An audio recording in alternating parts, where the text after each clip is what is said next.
Maria é uma boa notícia também para os irmãos evangélicos. É isso que nós aprendemos do diálogo ecumênico. Sobretudo quando ela entra como tema oficial daquela agenda de diálogo, de comissões, de equipes de gente competente que sabe tratar do tema adequadamente. Maria não é, como muitos pudessem imaginar, uma santa católica. Maria é uma mulher evangélica. Essa é a descoberta que até nós católicos fazemos, filtrando as nossas devoções, as nossas expressões tradicionais, né? Mesmo dentro da linguagem litúrgica, de tudo que a gente tem na igreja como devocional, etc., nós sabemos que, apesar de ter uma Nossa Senhora do Carmo, Maria não foi carmelita. Sabemos que, apesar de ter uma Nossa Senhora de Aparecida, ela é aquela da Bíblia. Então, isso é bonito, como que ao longo dos séculos, nós católicos também conseguimos enxergar essa mulher de tantos emblemas, de tantos apelos, né, como uma mulher evangélica. E hoje, para a maioria de nós aqui, acredito, Maria não é mais reduzida a um título, a uma imagem, mas Maria é aquela mulher, a primeira remida, como já dizia Lutero, profetisa do Novo Testamento, que anuncia no Magnificat a missão do próprio Filho e que é exemplo da comunidade crente, discipular e missionária. Então, no diálogo ecumênico, Maria tem que ser também uma boa notícia. Então, quais são as grandes dificuldades que o diálogo ecumênico enfrenta para falar sobre Maria? Quando eu falo diálogo ecumênico, eu não estou falando da diversidade de igrejas. A diversidade de igrejas é uma coisa, diálogo ecumênico é outra. A diversidade de igrejas você tem aí. Ela está aí, é um fato dado. Diálogo ecumênico é postura, é quando líderes, evangelizadores, pastores, padres, teólogos, leigos formados, educadores, sabem-se igreja, têm postura de igreja e entendem, a partir da sua própria fé, que a unidade dos cristãos é um sinal e é um imperativo do Evangelho, que seja um para o mundo crer. Então, diversidade de igrejas é uma coisa. Não confundam isso com o diálogo ecumênico, porque de fato não é. Às vezes até o contrário. Em muitas situações a diversidade de igrejas vai mostrar para a gente falta do diálogo ecumênico, né? Proselitismo, agressão, até um nível de ignorância. Infelizmente, em muitos setores, ser cristão significa um certo nível de ignorância, infelizmente, né? Então aqui a gente está no outro nível. Então eu queria dar uma boa notícia de como Maria é tratada no diálogo de gente que tem postura de igreja e vai a essa figura bíblica com o coração aberto. Bom, vamos lá. As grandes dificuldades quais são? A figura de Maria para nós, cristãos orientais, católicos, até anglicanos, que têm uma devoção, inclusive festa litúrgica de Maria, para nós a figura de Maria não é olhada, entendida, venerada, do ponto de vista histórico-biográfico. A gente não está falando de uma biografia, nós nem temos muitos dados. Temos sim alguns dados. E aí todo o estudo crítico da Bíblia, da época, vai mostrar para nós. Mas Maria não é uma figura biográfica, simplesmente. Nós não estamos falando de Maria, na nossa devoção, apenas como uma mulher virtuosa, que teve seus méritos por conta própria, foi heróica, então a gente... Não é uma questão factual, biográfica, assim, de basear na história dela e por isso a veneramos porque a admiramos. Não, nós olhamos Maria, não do ponto de vista histórico-biográfico, mas de história da salvação, que a gente chama histórico-salvífico. Então Maria, para a tradição do Novo Testamento, as antigas igrejas, né, lá da época apostólica, já do período dos mártires, primeiro milênio, né? Ela não é olhada como uma figura biográfica, mas uma figura, desculpe assim usar uma expressão, né? Figura tipológica. Ela não remete a ela mesma simplesmente. Maria na Bíblia remete à igreja. Maria é tipo, ou seja, uma figura exemplar, um emblema da comunidade cristã.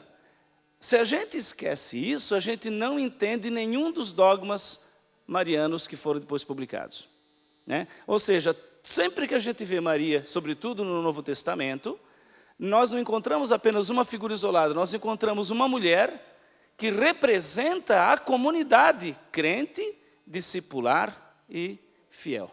É isso aí. Quando ela diz, eis aqui a serva do Senhor, é a igreja toda que diz, eis a serva.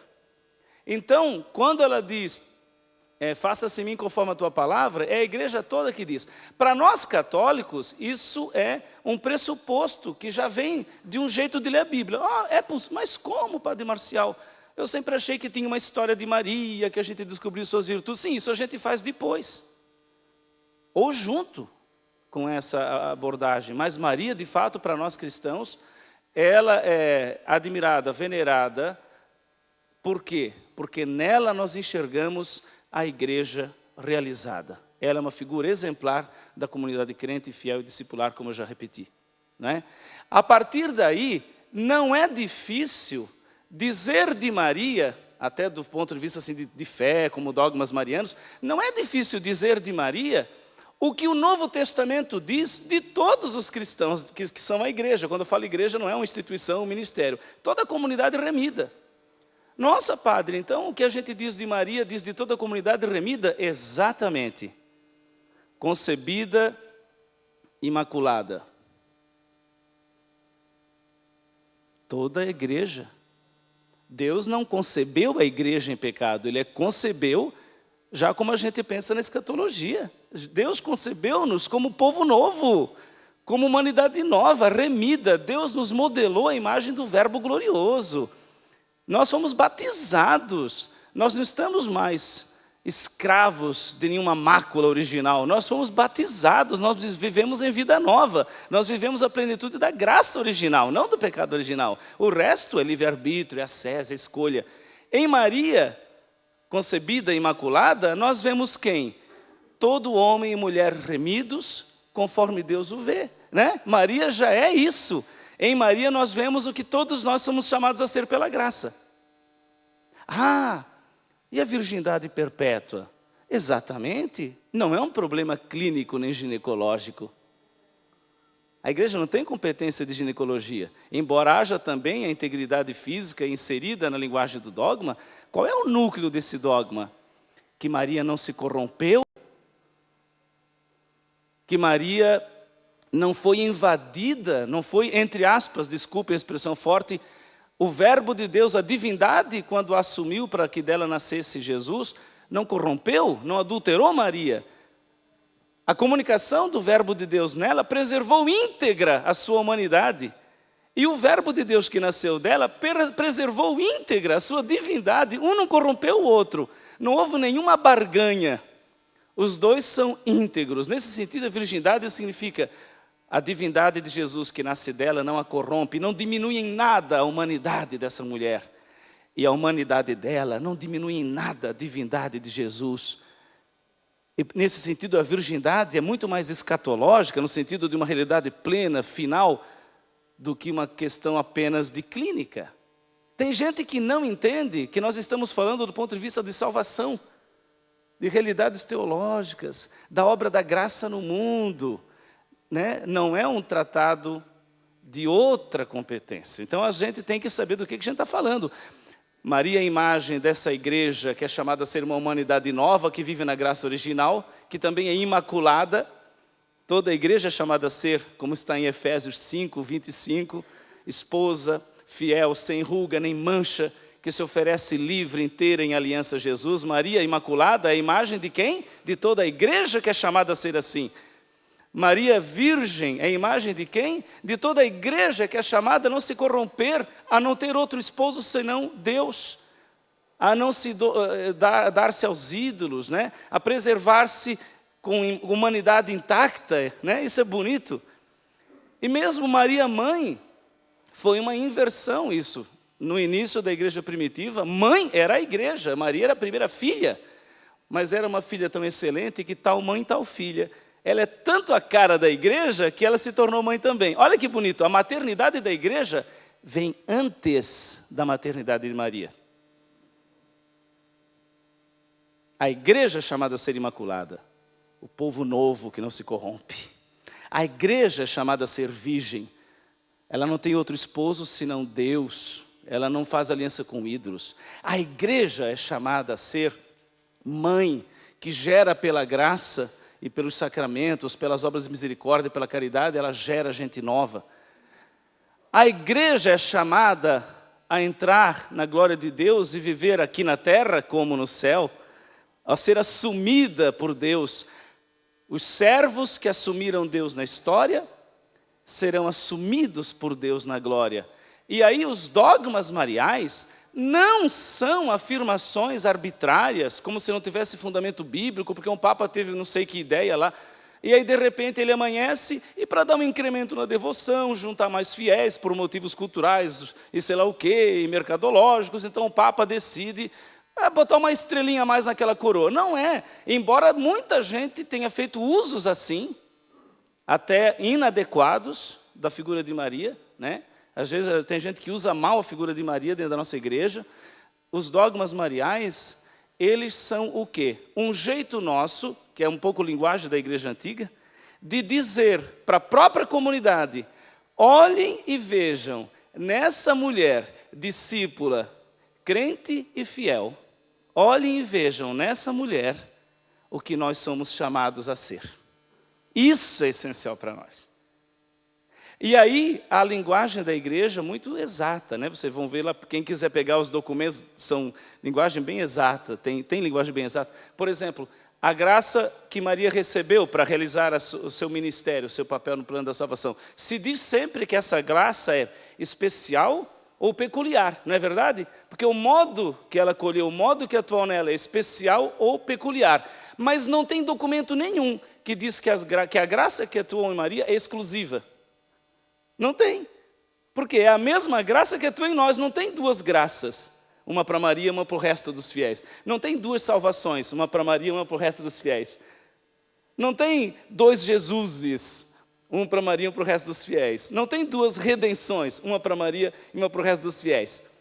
Então é bonito isso, é bonito ver que nós entendemos assim. Agora, se você perguntar: nossa, padre, o professor, como diz os alunos, né? Por que a gente entende assim? Queridos, muito fácil. A nossa igreja é uma igreja velha. E nós temos um jeito muito particular que vem lá do período pós-apostólico. Nós não lemos a Bíblia como hoje se diz história, cronologia, análise cultural. Esses instrumentos vieram depois. Nós no início da igreja, vimos muito na Bíblia o que a gente chama de tipologia. Por exemplo, Davi lá no Antigo Testamento, ele é tipo, ele é emblema do futuro Messias rei. Melquisedeque, no Antigo Testamento, é emblema, é figura do futuro Messias sacerdote. Mas se você olhar do ponto de vista factual, se você for historiador, antropólogo, fazer escavações arqueológicas, primeiro que você não vai achar nem Davi nem Melquisedeque. Porque não se trata de um fato meramente histórico, embora eles tenham existido. Não é essa a argumentação. E Melquisedeque, provavelmente, quando viveu, nunca imaginou que ele fosse figura tipológica do Messias sacerdote. Ele viveu a vida dele. Mas é bonito que a nossa igreja tem um olhar de contemplação. Ela vê, desde o período dos apóstolos, a nossa igreja lê no Antigo Testamento essas figuras exemplares que já anunciavam na vocação delas o que era a vocação de todo o povo de Deus. Todos somos chamados a ser hoje o novo Melquisedeque, comunidade sacerdotal. Todos somos chamados a ser hoje novos Davis, comunidade real. Todos somos chamados a ser novos Cristos, cristãos. Então, dentro dessa linha de interpretação da Bíblia, que enxergava figuras, emblemas, né?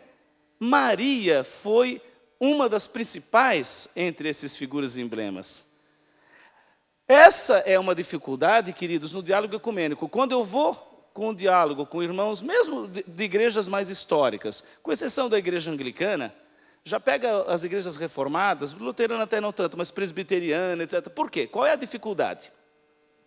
Após a reforma, depois do século XVI, nós tivemos várias guinadas do jeito de ler e interpretar a Bíblia. Tem igrejas que se organizaram doutrinalmente depois, e elas foram deixando essa metodologia que era do primeiro milênio, do primeiro tempo do cristianismo. Então, hoje, para nós católicos, não é problema fazer essa leitura. A gente tem a memória do primeiro milênio, a gente anda a ler os santos padres, a patrística. Nós temos até uma linguagem litúrgica, né? O jeito dos dogmas mariais é um jeito litúrgico, um jeito solene, celebrativo. Para os irmãos evangélicos de igrejas recentes, eles não têm memória, eles não têm experiência, eles não têm desenvolvimentos doutrinais desse estilo.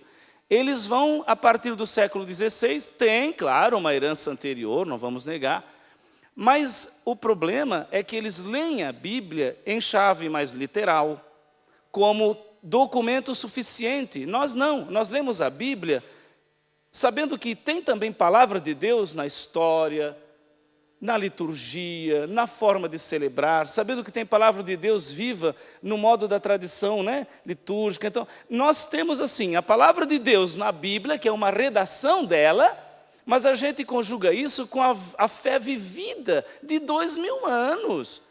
Agostinho, Irineu, os grandes místicos, Bernardo de Claraval. A gente sai da linguagem bíblica literal e vai para a linguagem simbólica. Maria Nova Eva, Maria Mãe dos Fiéis, Maria Advogada, embora biblicamente advogado é o Espírito Santo. A gente não vê contradição, porque nós temos uma interpretação ampla de coordenadas que não são baseadas na figura de Maria, mas no projeto de Deus para a humanidade. A gente sabe que tudo que nós dizemos de Maria, dizemos de modo exemplar, definitivo, o que a gente diz que é a vocação de todo crente, fiel e discípulo batizado.